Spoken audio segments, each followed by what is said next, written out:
시청자 여러분, 안녕하십니까? 2026년 2월 말, 전 세계가 가장 두려워하던 최악의 지정학적 블랙스완이 기어이 터지고 말았습니다. 미국과 이스라엘이 이란 본토의 핵시설과 혁명수비대 주요 군사기지에 대한 직접 타격을 시작했습니다. 단순한 국지전이나 대리전 양상을 넘어서는 중동의 화약고가 완전히 폭발해버린 초유의 사태입니다.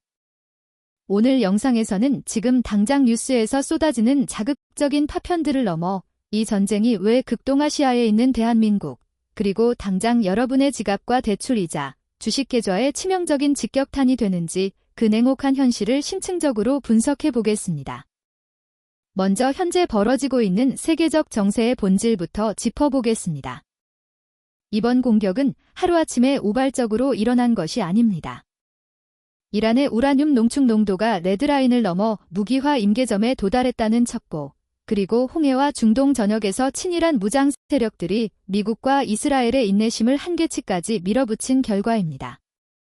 이스라엘은 국가의 생존을 명분으로, 미국은 글로벌 패권의 유지와 동맹 보호를 명분으로 결국 방아쇠를 당겼습니다. 문제는 이란의 반격 카드입니다. 이란은 정규군 전력으로는 미군의 상대가 되지 않지만 글로벌 경제의 목줄을 쥐고 있는 비대칭 전력을 가지고 있습니다. 바로 전 세계 석유 물동량의 약 20%가 지나가는 호르무즈 해협의 봉쇄입니다. 이란이 해협의 기뢰를 살포하거나 지대함 미사일로 유조선 통항을 위협하는 순간 페르시아만을 빠져나와야 할 원유와 천연가스의 동맥이 끊어집니다. 이러한 중동의 혼란은 곧바로 다극화된 신냉전 구도를 더욱 고착화시킵니다. 서방의 군사적, 경제적 시선이 중동에 쏠린 사이, 러시아는 우크라이나 전선이나 동유럽에서 더욱 공격적인 입지를 다지려 할 것입니다. 중국의 셈법은 더욱 복잡하고 교묘합니다. 겉으로는 평화를 중재하는 척하지만 뒤로는 서방의 제재를 받는 이란과 러시아의 헐값 원유를 싹쓸이하며 에너지 안보를 강화하고 미국의 군사력이 분산된 틈을 타 대만 해협과 남중국해에서 전략적 우위를 점하려 할 것입니다. 즉, 이번 사태는 단순한 중동의 전쟁이 아니라 미국, 중국, 러시아가 얽힌 글로벌 패권 전쟁의 거대한 체스판이 뒤집힌 것을 의미합니다. 그렇다면 이것이 글로벌 경제에는 어떤 폭풍을 몰고 올까요?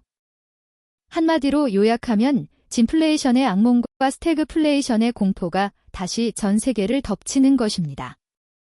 코로나 팬데믹 이후 수년간 뼈를 깎는 금리 인상으로 겨우 진정시켜 놓았던 물가가 다시 폭등할 준비를 마쳤습니다.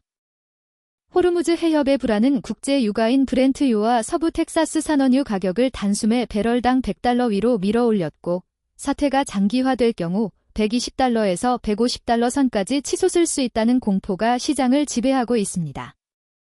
여기에 홍해와 수에즈 운하를 통과하지 못하고 아프리카 희망봉으로 우회해야 하는 상선들이 늘어나면서 글로벌 해상 운임 비용은 천정부지로 치솟고 물류 인도 시간은 기약 없이 길어집니다.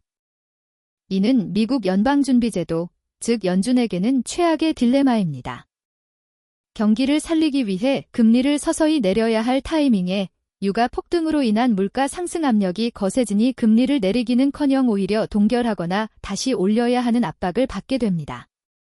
고물가 속에서 경제 성장은 멈추는 스태그플레이션, 이 완벽한 폭풍 속에서 글로벌 자본은 신흥국에서 썰물처럼 빠져나와 달러와 금 같은 안전자산으로만 블랙홀처럼 빨려 들어가고 있습니다. 이제 가장 중요한 이 거대한 파도가 한국 경제에 미치는 끔찍한 연쇄 작용을 살펴보겠습니다. 한국은 이 지정학적 위기에서 가장 취약한 구조를 가진 나라 중 하나입니다. 왜냐하면 우리는 원유와 천연가스 수입의 70% 이상을 중동에 의존하고 수출로 먹고 사는 개방형 경제 체제이기 때문입니다.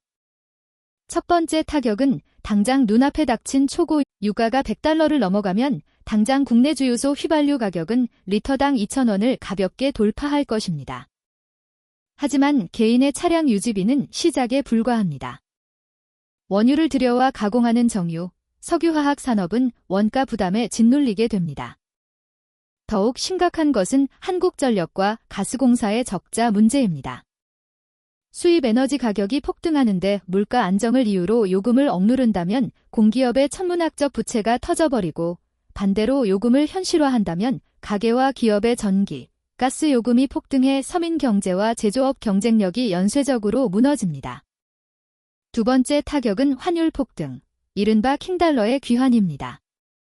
글로벌 위기가 터지면 외국인 투자자들은 한국 주식 시장에서 자본을 빼서 안전한 달러로 환전해 도망갑니다.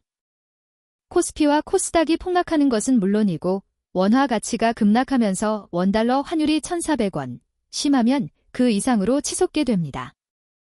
환율이 오르면 똑같은 양의 원유나 밀가루를 사오더라도 한국이 지불해야 하는 원화 비용이 기하급수적으로 늘어납니다. 이는 국내 모든 생필품, 식자재, 공산품 가격의 연쇄 폭등으로 이어져 밥상머리 물가를 쑥대밭으로 만듭니다. 세 번째, 그리고 한국 경제의 가장 약한 고리인 가계부채와 영끌족의 붕괴 위기입니다.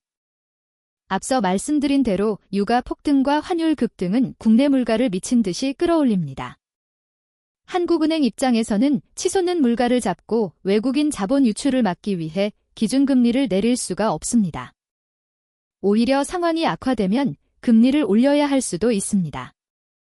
수년간 빚을 내어 무리하게 아파트를 구입한 영끌족, 그리고 코로나 이후 대출로 하루하루 버티고 있는 자영업자들에게 이 고금리의 장기화는 사형 선고나 다름없습니다.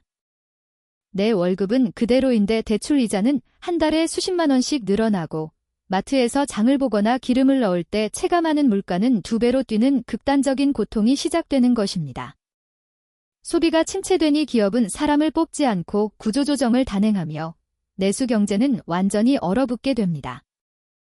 시청자 여러분, 2026년 2월의 이란 타격은 바다 건너 남의 나라 이야기가 아닙니다. 글로벌 공급망과 금융시장이 핏줄처럼 연결된 현대사회에서 호르무즈 해협에 떨어지는 미사일은 며칠 뒤 여러분의 밥상 물가를 올리고 몇 주 뒤 여러분의 주식 계좌를 녹이며 몇 달 뒤 여러분의 직장과 대출 이자를 위협하는 현실적인 칼날이 되어 날아옵니다. 우리는 이제 맹목적인 낙관론을 버려야 합니다. 주식시장의 V자 반등을 기대하며 섣불리 빚을 내어 투자할 때가 아닙니다.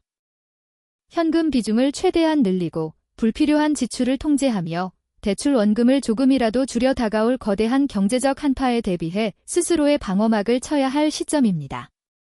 당분간 글로벌 자금의 흐름은 극도로 보수적으로 변할 것이며 자산시장의 변동성은 우리가 경험해보지 못한 수준으로 날뛸 것입니다. 앞으로 중동의 전황이 어떻게 흘러가는지, 미국과 중국이 어떤 경제적 제재와 보복을 주고받는지, 그리고 한국은행이 이 진퇴양난의 상황에서 어떤 통화 정책을 내놓는지 예의주시해야 합니다. 저 역시 매일 쏟아지는 정보들 속에서 핵심만을 추려 여러분의 자산을 지킬 수 있는 객관적이고 냉철한 분석을 계속해서 전해드리겠습니다. 오늘 준비한 영상은 여기까지입니다. 이 위기를 함께 헤쳐나갈 수 있도록 다음 영상에서도 깊이 있는 통찰로 찾아뵙겠습니다. 시청해주셔서 감사합니다.